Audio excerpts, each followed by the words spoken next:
So let's skip ahead for a little bit. So, after like 3 games on the PS1 for Spyro, 4 games for Crash, the original developers of both of those series uh, more or less abandoned them, and the series, both of them, still went on. However, they were kind of tossed around to a bunch of different developers by that point. First it was Eurocom on Crash Bash, and then it was like these two no-name developers who had never made any other games and would never make any other games for the first Spyro game after the original developers left. I can't remember their names, but that's not really important. What is important is that these games that followed didn't really have the same impact as those original PS1 games. Crash Bash was a decent enough party game. In fact, Crash Bandicoot in general just kind of got better luck with game releases following Naughty Dog's departure than Spyro did following Insomniac's departure. Because Spyro's first game after the, first major game following the departure of Insomniac from the series is kind of famously bad. And most of the Spyro games following were also not super great, whereas Crash had at least decent games following Naughty Dog's departure. But for both of them, the series kind of ended up taking a bunch of shifts in identity for a good little while. And eventually, in around 2009-ish, by that point, both series had pretty much died. Spyro still kind of continued on as a character in another franchise called Skylanders. But, not exactly as his own thing. So, yeah, both of them were pretty much dead. Now, on the other hand, sometime in, I want to say this was 2016, some things got announced that might be a little more of interest to some of us. More specifically, this got announced, but that would in turn lead to this getting announced. Both of these were console exclusive first. Crash was originally just on PS4 and then eventually came to everything else. And then Spyro was on PS4 and Xbox One and then eventually came to everything else as well. But big thing to take out of this. So, in 2016 or so, it was announced that Crash Bandicoot was going to be coming back to PS4. The original 3 games, not much more was revealed than that, but eventually it was revealed that yes, these were full-on remakes. Making games look a bit nicer, play a little nicer, and etc., etc. And Spyro would follow suit the following... the year after the Crash remakes came out, because they came out in, 2017, I want to say. At least the original PS4 version did. Obviously, they didn't come out on PC originally. I say obviously as though that's blatantly obvious, but whatever. Y'all know pretty much all of this if you care about the series at all. Yeah, and Spyro would follow about a year after Crash got them. And of course, because we're stupid, we're going to be playing these in reverse order. We're not going to be going through the whole game, obviously, because, But I want to show them off, because I think they are neat. One thing that is kind of annoying about the remakes, both the Crash and the Spyro remakes, is that there's a long-ass developer credit sequence before you can really do anything in either of them. Thankfully on the PC versions, it's easy enough to mod that out. With Spyro, it's literally just replacing a video file with a black screen. I don't know what exactly it is with Crash, but I did do that for that too. So yeah, we're basically just skipping the credits for all that. Yeah. Oh, nice.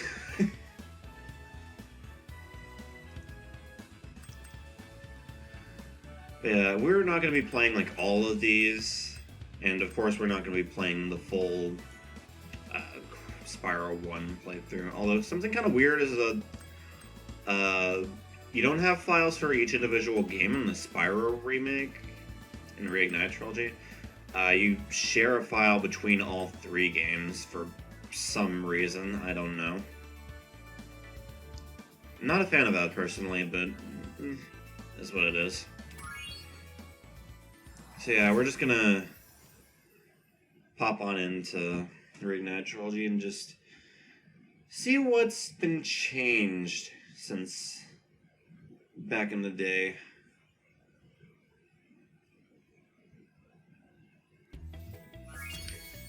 So, immediate change real quick. This specifically just applies to the PC version, but the game now runs at 60 FPS. Just nice.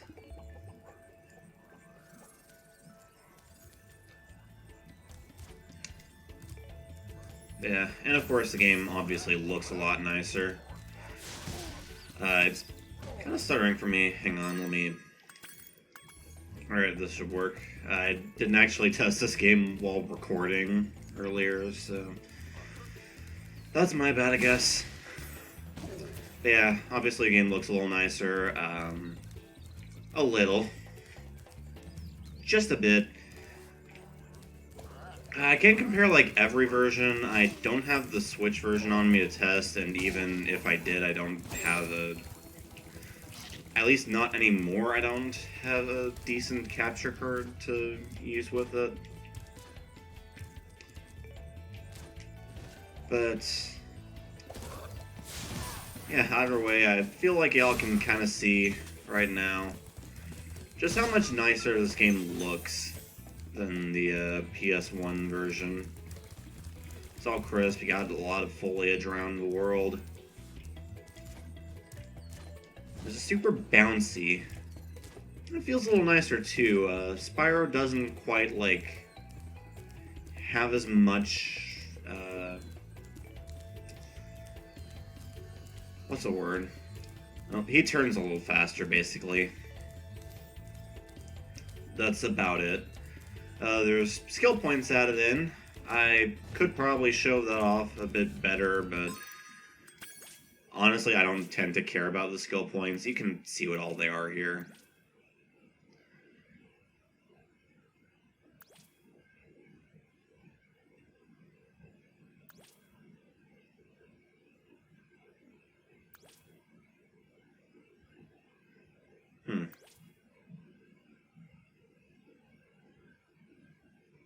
Guess some of these are hidden? So I do remember there being a skill point that's not listed on there for some reason.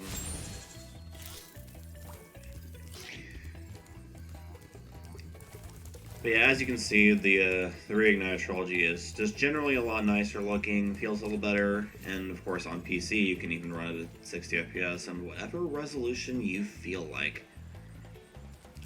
There's like one part in the game that's kind of bugged if you have it set to a wrong frame rate.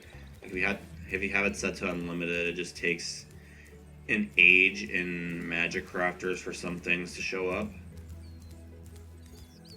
But that can be fixed by just setting frame rate cap to whatever. Anyway, let's just talk to one of the dragons.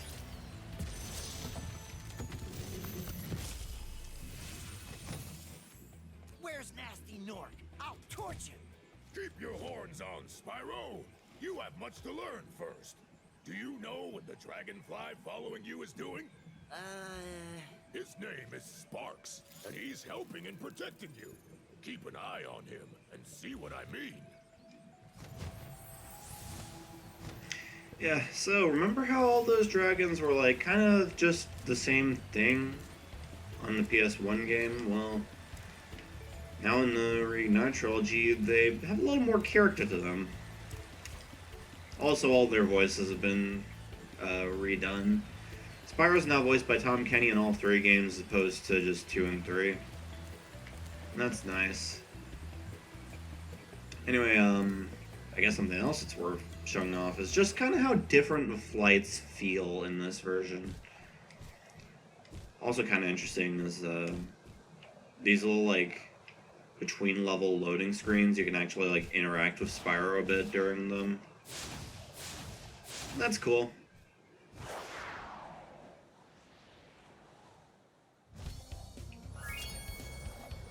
So yeah, you don't really see as much difference with these in the first game, just because, you know, there's not really any speed-up power-ups in these Spyro 1 speedways, but you can kind of feel a little bit how different the games control from how they used to. Actually, while we're here, have I gotten this trophy yet?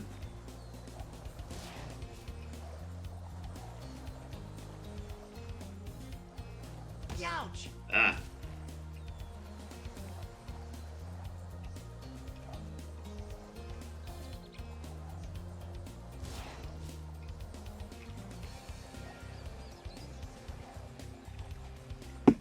Okay. Yeah, I didn't. Just felt like getting that over here, I guess.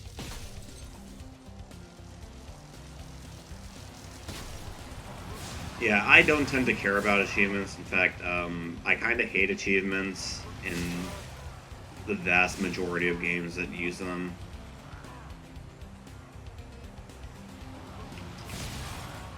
They just kind of feel like really pointless little challenges at best, and it's kind of nothing at worst. And I really hate when games like put achievements relating to finding an Easter egg in them. That's really dumb for me.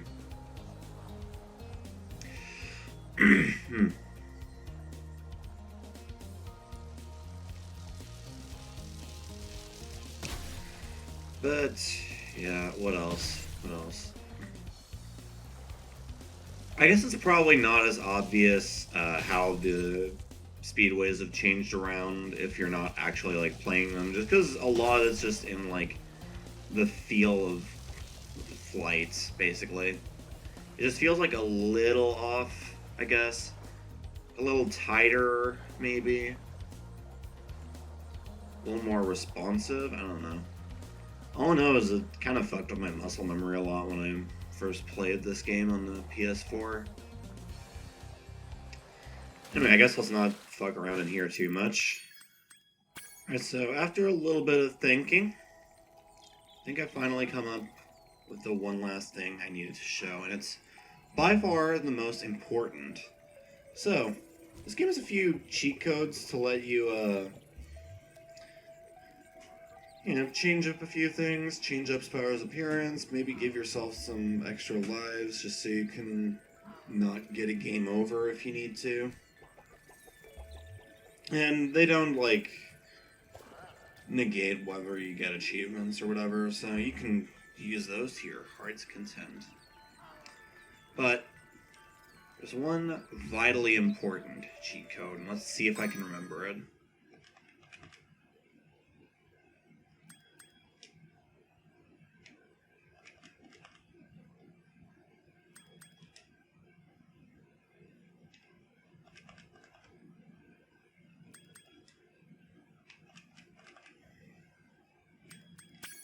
There we go. That's R1, R1, R1, R1. Left, left, left, left. Down, up, triangle. For some heckin' rad shades. And if you want to disable it, just go back and input the code again. and it's gone. But why would you ever want to disable those shades?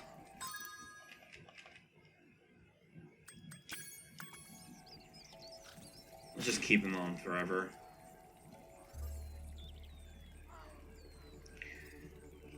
Right, so I guess I could show a little more of Spyro 1 eventually. Maybe like if I ever feel like revisiting this game in a later Let's Play, I can do the reignited version just to change things up. I don't know. That'd probably be like a ways away in the future, I'd imagine. Anyway, that's enough of that. So, to change things up a little bit, I guess, here's the Insane Trilogy, which came out first, which is why we're doing it later. Oh, I just realized those WUMPA fruit sprites are kind of low res. I don't think I ever realized that in the lower resolutions, but now I'm looking at this in 1440p, not that y'all will see it at that. And yeah, those are some really low res fancy apples. Oh, get out of the middle. So yeah, the Insane Trilogy works a little more normally, I guess. You have different save files for each game. That's always fun. Always fun. But yeah, much like the Spyro showcase, I'm just going to be playing on the same file I had been using and that I'd completed the game on. And of course, we're just going to be showing a little bit of Crash 1, like some noteworthy parts. Alright, so here's the start of the game. We're just going to be going through Insanity Beach to start. Just because, you know, we've done so kind of recently, so I feel like it's a good opportunity to show things off. On the loading screens, you get kind of these hints. For the most part, they're not really necessary, but they do teach you some stuff about the game that maybe aren't obvious if you haven't played the original game. So, yeah. These bouncy crates now only take 5 jumps to break, and they give you 2 WUMPA fruit per bounce to compensate.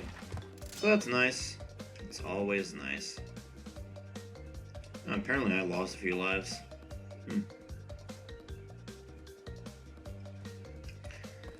Over here, you'll notice there's a time trial emblem here. So these were introduced in Crash 3, and basically, in this game they're not really necessary for anything aside from, like, you know, if you want to do it. However, if you want to do it, they are, of course, there. Oh yeah, and once you beat a level, or once you beat the game like 100%, State Crash starts showing up in a bunch of these areas in the earlier game. I don't know where, like, most of them are, because I'm not a lunatic who just plays through the same file every time I want to play an old game. But they are there if you feel like looking for them. I have no idea what the time to get one of those relics is for any of these levels, because Crash 1 is kinda not the best game to do time trials in, and I don't care. So yeah, we're not going to restart that trial. You kind of get the idea of how different the game feels, and I am not used to how not floaty the jumps are now. Yeah, the movement is a little more punchy in this one, as it was in later Crash games. And, much like with Spyro, the game runs at 60 FPS if you have the PC version. You'll probably notice if you paid attention to button prompts, I'm using an Xbox controller for this. Another thing that got changed, actually, is you can, in fact, use the analog stick, and it has proper 360-degree analog movement. You can walk slower than you otherwise would have if you feel so inclined. I still kind of prefer the D-pad for Crash, but, you know, maybe that's not everyone's cup of tea, and that's fine. Also, after you beat PAPU in your playthrough, you can go down here and unlock Coco. I guess I'll show off the PAPU fight just real quick. Just because there are a few things different. For one thing, much like in the Japanese version, PAPU has 5 hits instead of 3. Of course, the game looks a little nicer, as is to be expected.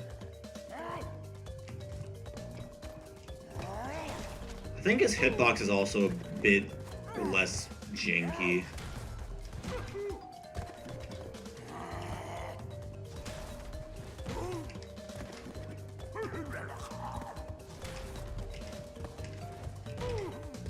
Yeah. I'm definitely having a lot less trouble hitting him than I usually do. But also, every boss actually has these, like, additional animations after you beat them, as opposed to just having a victory animation and a defeat animation for a boss. And, like, Crash doing that, like, weird-ass jumping in the air and going, like, yeehaw thing that he did on PS1. By the way, you cannot fight any of the bosses with Coco, which is unfortunate. But you can play pretty much the entire rest of the game. Sans hog levels, I think? Yeah, sans hog levels, Coco. Something else different. Over here. Not here. You'll notice that this island now goes from left to right, as opposed to right to left, as it did in the original PS1 game. I guess that's a worthwhile change, maybe, I don't know. Doesn't bother me, really. It's just kind of interesting, I guess. And yeah, y'all notice I didn't do the time trials on, like, any of these.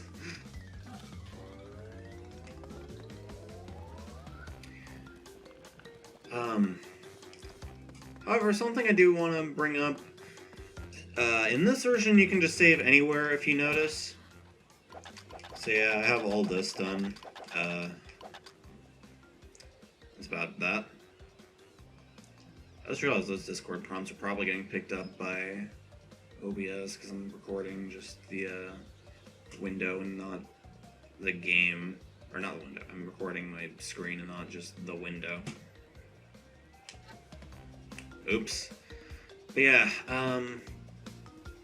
in the,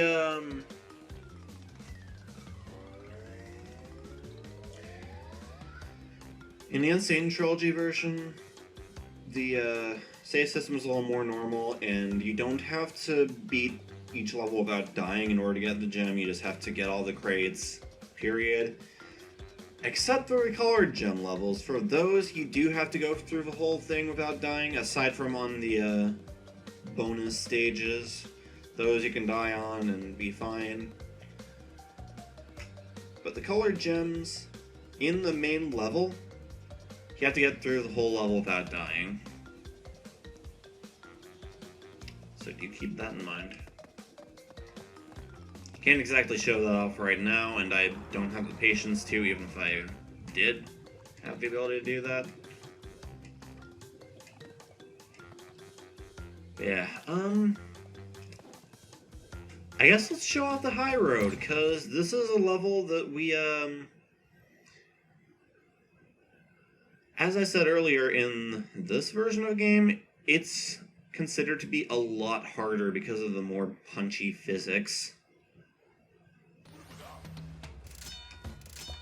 So I guess let's show that off. And there we go. That's not so much because of the punchy physics that time. That's mostly just because I kind of clipped the edge of one of the platforms, and the hitboxes in this version aren't square like they were on the PS1 game. They're a little more rounded. Huh.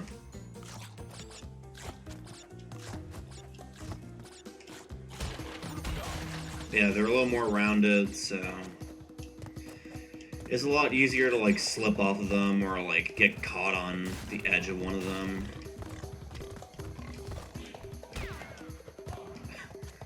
Oh, I don't think you can actually kill those guys in the PS1 version, like in any way.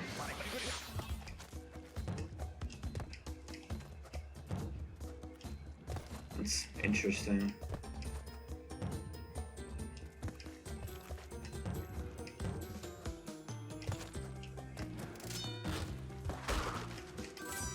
Is this just my curse? Because I'm not having like any trouble with this anymore. That's odd.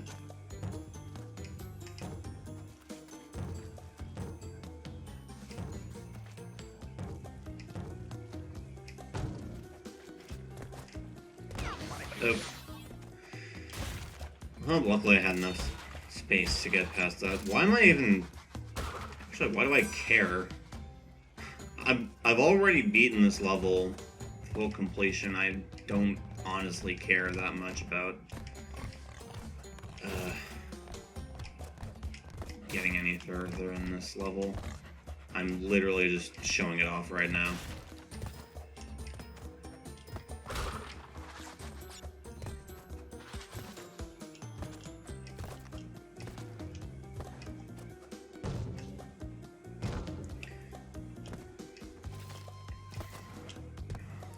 Okay, but of course it decides, hey, now that he's said this level is generally considered to be harder in the remake, let's make him have no trouble at all. I say this as though the video game has any control over that, or is sentient.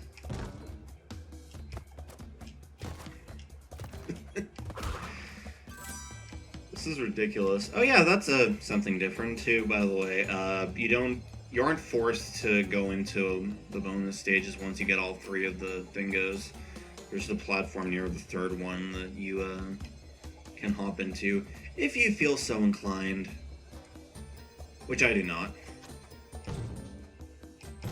Because I don't care.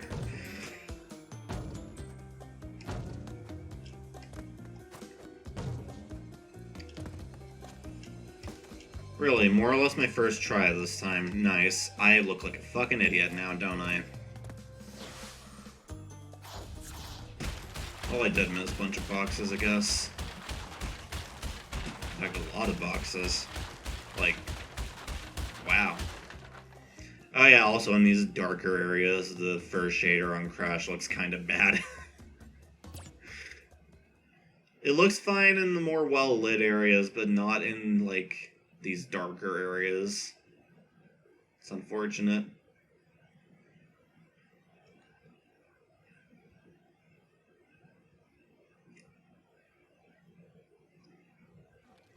So that's more or less everything I really wanted to show off. This is generally what I would consider to be the definitive version of Crash 1. Just in general. Much nicer feeling, much smoother, runs at 60 FPS, at least on PC. But something else that benefits from all this. In fact, let's switch to Coco real quick, just because I want to show her off. One piece of additional content that wasn't in the PS1 game, at least, not in an easily accessible format anyway, is a level that was cut from the original game, kind of an infamous level. Stormy Ascent. So if you remember, Slippery Climb was like the hardest level in the original PS1 game. In this one, however, there's something a little harder. So we could not access this in the PS1 game. It's still technically in the data, but you need like a Game Shark to access it. But it was added in as originally as DLC for the PS4 version. Now it's just bundled in with every version. And now you can just play it whenever. I typically like to save it for like near the very end, if not just after I beat Cortex. It was apparently supposed to be like either just before or just after the lab. I don't know for certain. I want to say just before. But of course, it did get cut, so we'll never know exactly where it was going to end up being. There were some like levels that were in different positions on the map in the prototype than they were on the final game, so who knows where this would have been if it had made it into the final game. Probably near the end, though, because, you know... In fact, that probably would have been where Brio is right now, I'd imagine. But yeah, we're going to play through this full level.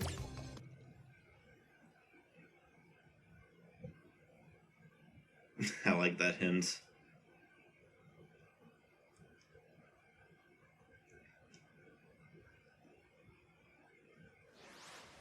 So, thankfully we don't have to go through the whole level without dying in order to get the gem. Not that it would really matter, because I already have the gem for this level.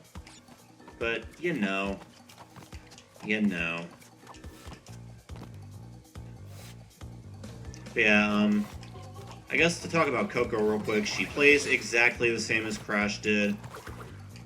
She's just like...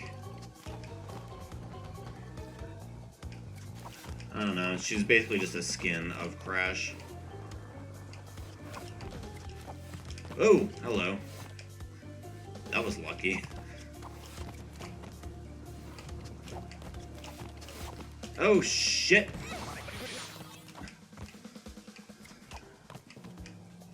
Good luck on my part, I guess. No, no, no, no, no. Can you tell I'm out of practice? Yeah, there's a Brio bonus. I think there were, like, Brio bonus tokens in here in the original version of this level, but they didn't, like, lead to any bonus stage because it wasn't in there originally. And they did add a bonus stage for this one. So that's nice.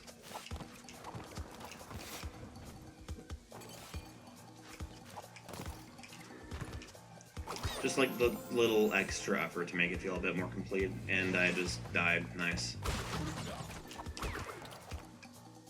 Alright, I think this was about where I died. I want to say so. But yeah, as you can probably tell from my performance so far, yeah, Stormy Ascent's pretty hard.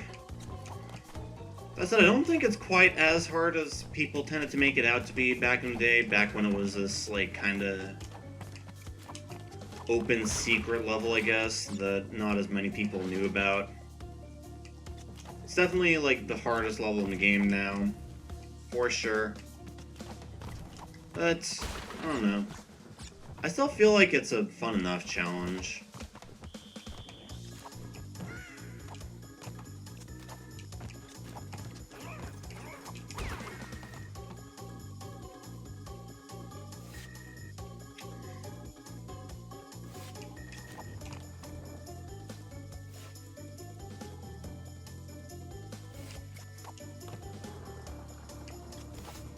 Ah, damn it. Yeah, honestly, I feel like now that it's in the game, Stormy Ascent might just be my favorite level in Crash 1. Just because, I don't know. It's fun.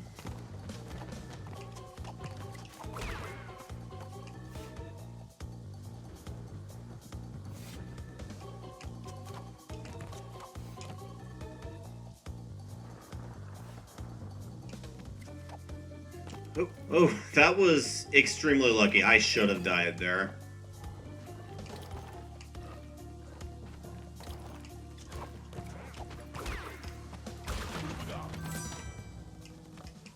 Alright, come on.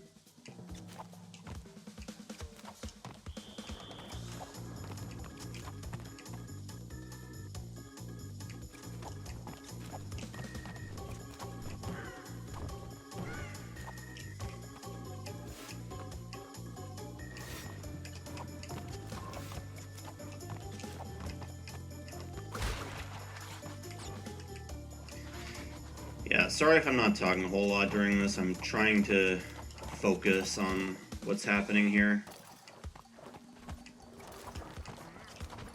Just because it's definitely a bit tricky. It's actually kind of an exploit you can do here to get a little bit more time, by the way. I don't dare show it off right now because I'm not good. But if you're speedrunning, well, I imagine you'd probably want to take advantage of that for obvious reasons.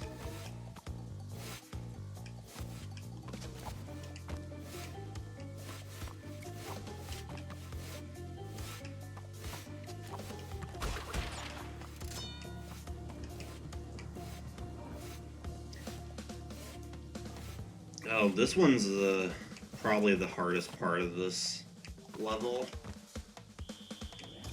in my honest opinion. Oh! Yeah. Kinda have to master a short hop there. Hey, got ourselves a checkpoint. More or less. That's nice. Oh god, I don't think I've done this one as often as I've done the other ones, and I remember this one being a bit of a doozy.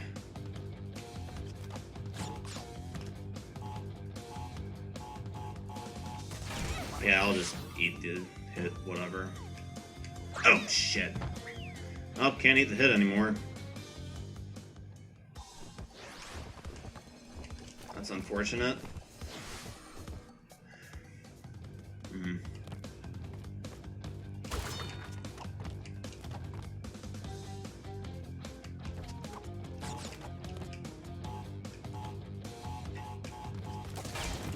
There we go, okay. That was very lucky. And yeah, you can tell this wasn't originally in the level just because it kind of plays a little more like it was intended for these physics. As opposed to most of Crash 1, which doesn't, because, you know, it wasn't.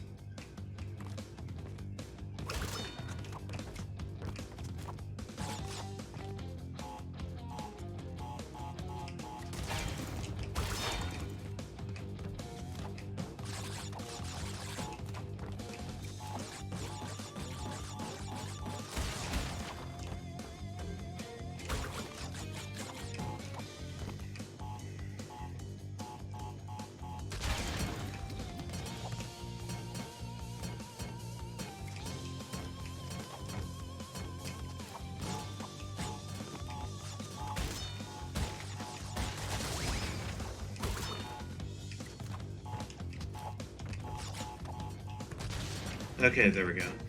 I like how I'm having more trouble with the fucking Rio bonus level than I am with the main level.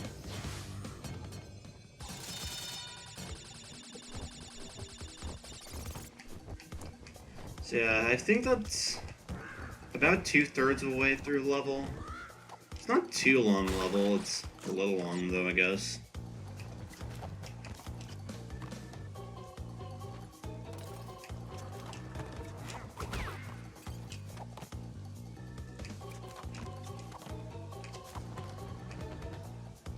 Probably it makes a little more sense to take the other route. Yeah. For sure.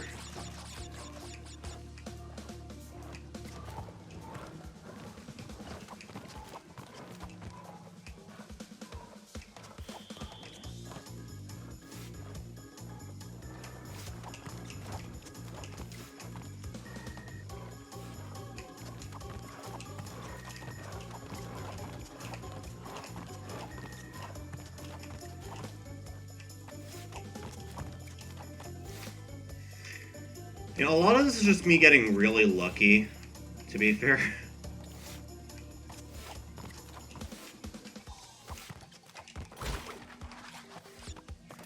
Alright, yeah, this is definitely like a home stretch.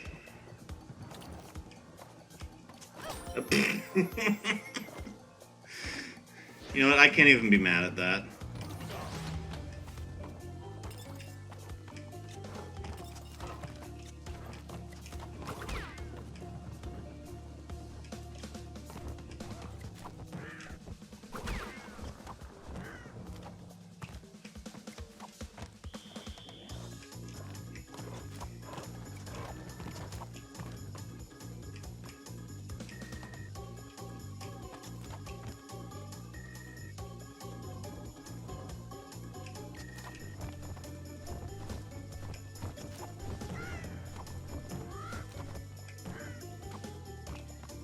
Okay, there we go.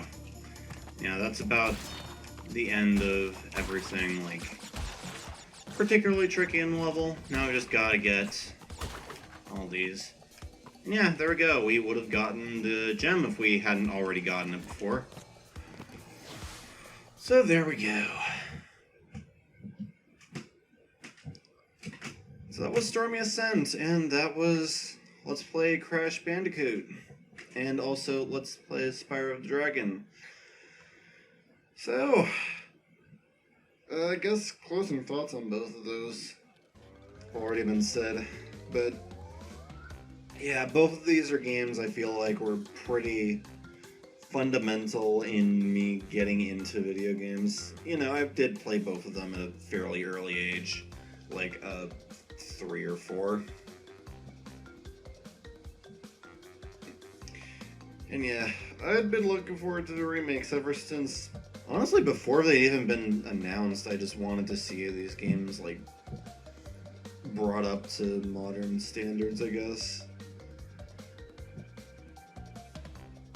Like, I don't know. I've been looking forward to them for a while, and at least for the first games of both series, they delivered with flying colors for me. These are absolutely the definitive ways to play Spyro and Crash 1. The second and third games of each, I think, are a little more hit and miss. Crash 2, generally, yeah, it's a better version of Crash 2, technically. But Spyro 2 and 3 and Crash 3, I feel like there's some changes I'm not a big fan of in those. There's plenty of changes I'm a lot more kind to, but generally speaking, I feel like regardless of which version you play, these are all still great games, and you really can't go wrong with any of them. So yeah, I guess we'll see y'all for whatever I do next. Actually, I already know what I'm going to be doing next, and technically it's going to be the most modern game I've done a Let's Play of so far. Unless you count, like, this bonus video showing off the Crash and Spyro remakes as a modern game, even though it technically isn't, because it's like... Well, I guess they are modern games, but they're, like, not... I'm not doing full Let's Plays of them, basically, right now, anyway. If you catch my drift. I'm just gonna stop talking.